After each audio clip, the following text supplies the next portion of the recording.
Okay, formal nang itinuloy nitong itong congresswoman na si Franz Castro, no?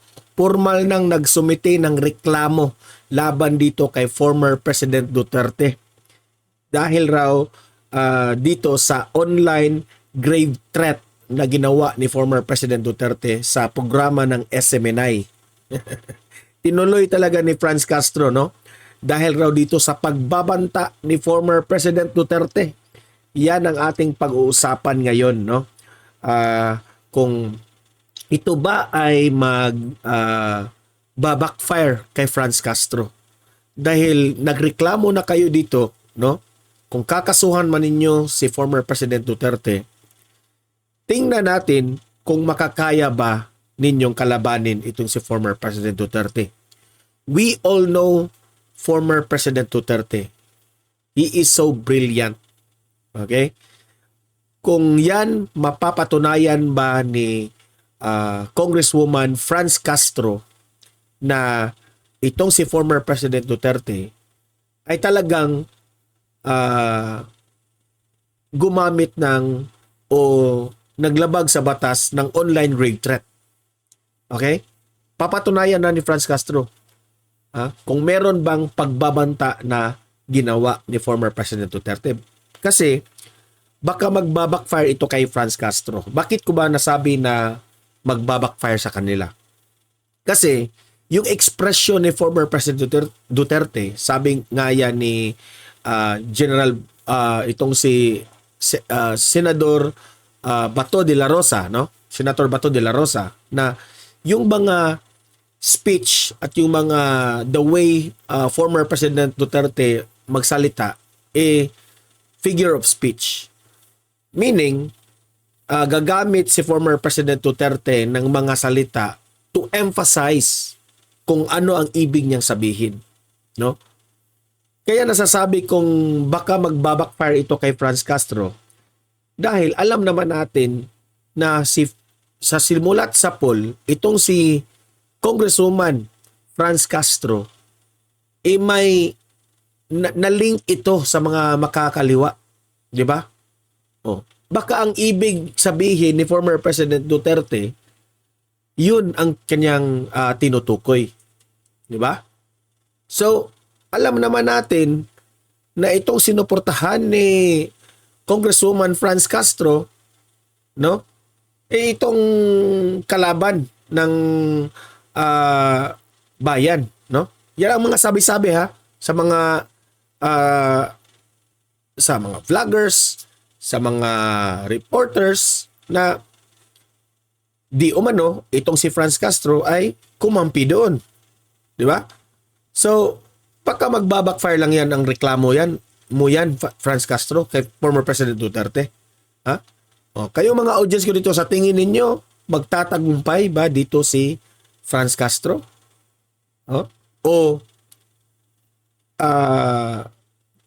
Tutudasin ito sa korte ni dating Presidente Duterte.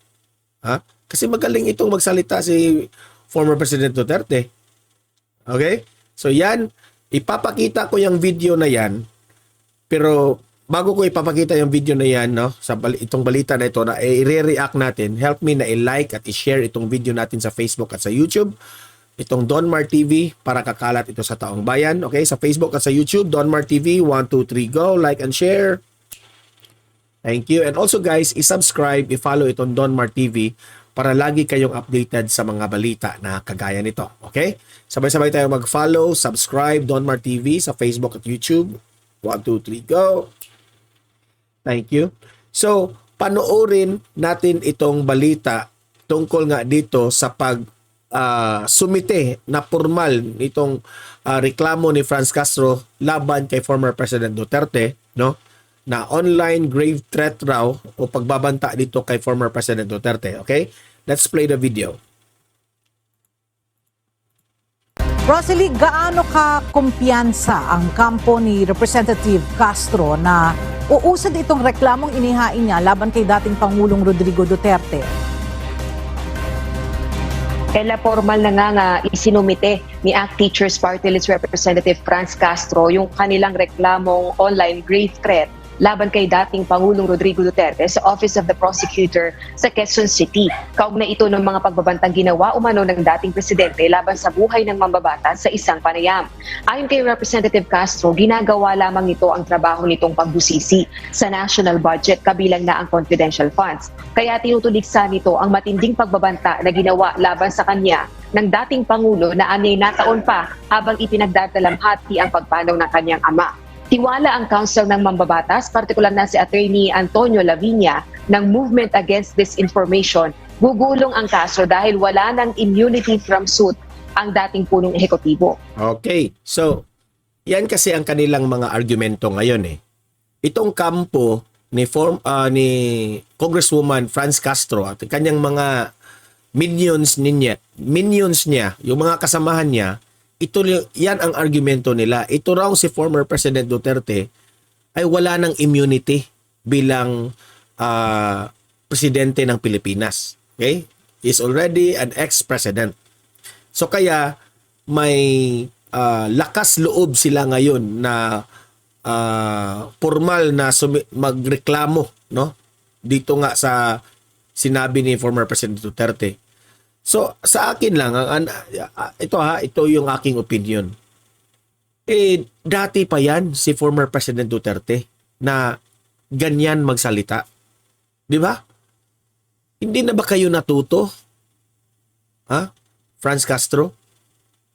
O talaga bang gusto nyo lang ng gulo? Ito yung type na mga tao na reklamo lang ng reklamo sa gobyerno. Di ba? Kung matatandaan natin. Na alam natin na itong former President Duterte natin, sagabal ito sa kanilang panahon noong time na presidente itong si former President Duterte. Sagabal sa kanila.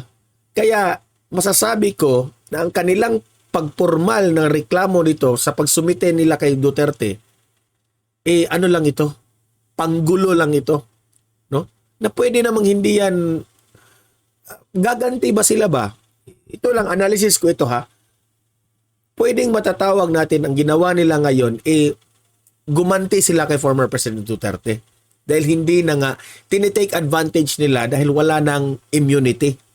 Oh. So tingnan lang natin, no, kung makaya ba nila si Duterte. Kung makaya ba nila. So, kung meron mang nilabag na batas si former President Duterte, sa tingin ninyo, di kasuhan nyo. Di ba? Kasuhan nyo. Duterte would be willing to welcome you. Be my guest, sabi nga ni former President Duterte. Okay? So, ito ay matatawag kong sa analysis ko, revenge, no? Gumaganti lang sila dahil sa gabal si former President Duterte sa panahon nila. Okay, play. Bukod dito, iginit din ng isa pang abogado ni Representative Castro na si Attorney Rico Domingo sa pamamagitan ng reklamo masusubok ang prosecutorial at judicial system ng bansa dahil dito. Kung mapapatunayan ng reklamo, Ella, at mahahatulang guilty sa online grave threat si dating Pangulong Duterte, posible itong magmulta ng hanggang 100,000 pesos at makulong ng 6 na buwan hanggang 6 na taon. Nagpapasalamat. Ito yung aking tanong ngayon, no? Pwedeng kung mag-guilty itong si former President Duterte, no, sa sumite sa formal na reklamo nitong si Castro, magbayad si Duterte, no, ng pera kasi may bayad yan at makulong raw ng at most ng 6 years, no. Ang tanong ko rin dito, no, sa mga lawyers na mga vloggers diyan o sino mga lawyers na nanonood dito sa ating vlog, kung sa edad na ni former President Duterte, makukulong ba yung ganyang kasi sa pagkakaalam ko, itong si Enrile nga hindi nakukulong, di ba? Dahil sa kanyang katandaan. Pasok ba si former President Duterte dyan? Yan ang malaking tanong. Okay? So, kung pasok si Duterte dyan, so hindi pa rin makukulong si former President Duterte. nagsasayang lang kayo ng oras at pera, Franz Castro. No? So, kayo, kung gusto nyo ng gulo, kung gusto nyo ng mahirap na buhay, o gawin mo yan, Franz Castro. Salamat naman si Congresswoman Castro sa mga kasamahan at sa liderato ng kamarada sa alok na seguridad at support. Para sa akin, no, ito pa yung ibang analysis ko. Lumalaki na kasi ang ulo nitong Makabayan Black. Lumalaki na ang ulo nito si Franz Castro. Kasi itong si Martin Romualdez kinakampihan niya itong mga grupo na ito. Kaya lumalaki na itong ulo nila, no? Di ko lang alam kung ito ay mag-backfire, no, Franz Castro, na baka sa iyong ginawa kay former President Duterte, maraming magagalit sa iyo. O baka siseryosohin ka sa pag-investigate ng mga complaints rin ninyo, no? Alam niyo naman, marami kang ginawa na nangyari noon, di ba? Na humantong ka nga sa may picture doon sa internet, di ba? Na nandoon ka sa pulis. Baka babalik 'yon na reklamo tungkol sa iyo. Baka magbabackfire. Ako pa sa iyo, Franz Castro, manahimik ka na lang. Manahimik ka na lang. Sa edad mo, alam ko ikaw, matanda ka na rin, Franz Castro Manahimik ka na lang. Piliin mo yung buhay na manahimik. Di ba? Play. Let's continue the video. Para sa kanya, tinuliksa ng mga mambabatas sa Kamara de Representantes ang mga naging pahayag ng dating Pangulong Duterte laban sa kanilang kasamahan at sa mismong institusyon. Balik sa iyo, Ella. Rosary, alam naman natin na si PRRD ay mahilig magbiro, kung sakasakaling... Pati nga itong mga newscasters alam na mahilig magbiro itong si former President Duterte. Aside sa mahilig magbiro, figure of speech yung style ni former President Duterte. Humingi siya ng apology kay Castro. Yun ba ay... sabi ng reporter dito, hihingi raw ng apology. May tsansa ba na hindi matuloy itong kaso na ito kung hihingi ng apology itong si former President Duterte? Para sa akin, hindi hihingi ng apology si former President Duterte. Kilala natin si former President Duterte. Paninindigan niya yan. No? Siguro, itong si Duterte ay haharapin niya ito. The most na kaya niyang is hihingi siguro ng pasensya si Duterte sa kanyang nasabi siguro na pasensya, nabitiw yun sa aking bunganga, pero hindi siya magsusorry. Alam naman natin, nalilink itong si Franz Castro nga, no? Di umano nalilink ito sa kalaban ng gobyerno, which is malaking factor yan. Baka makonsider pa yan na excuse kaya nasabi yun ni former President Duterte. Di ba? Alam niyo naman, yung enemy of the state, itong si Duterte, walang preno yung bunganga dito kapag ito ay magalit. Di ba? Consider ni Castro at para buksan ulit ang reconciliation. Ella, kanina sa press conference na isinagawa ng kampo ni Representative Castro, desidido sila na ituloy itong kaso dahil binabanggit nila at binibigyang diin nila na makasaysayan itong ginawang paghahain ng reklamo. Kaya nga, ito, hindi natin tatapusin yung balita na yan. They are really willing and confident na ituloy itong kaso na ito. No? Kasi nga, tinitake advantage nila na hindi na presidente si former President Duterte. Yan ang malaking usapin ngayon, no? Very confident na sila ngayon at lumaki na ang kanilang ulo dahil meron ng kumampi sa kanila, yung ating House Speaker Martin Romualdez. Aminin na natin, di ba? Nagpupulong pa nga kayo. Lumalaki ng ulo. They are confident na marami na ang kakampi sa kanila. Alam naman natin itong mga Romualdez, House Speaker Martin Romualdez, threat rin nila yung mga Duterte when it comes to the upcoming election. Diba? Nasa kay Martin Romualdez na yan kung patuloy siyang magsusuporta dito sa grupo na ito. Na alam ng taong bayan na maraming nagagalit dito sa kanilang mga ginagawa. Laging kontra sa gobyerno. Reklamo ng reklamo. So kayong mga audience kripto libre, kayong mag-comment, mag-react. Anong masasabi nyo tungkol dito sa issue na ito? Makukulong ba si Duterte dito? Comment, react, babasahin natin yan.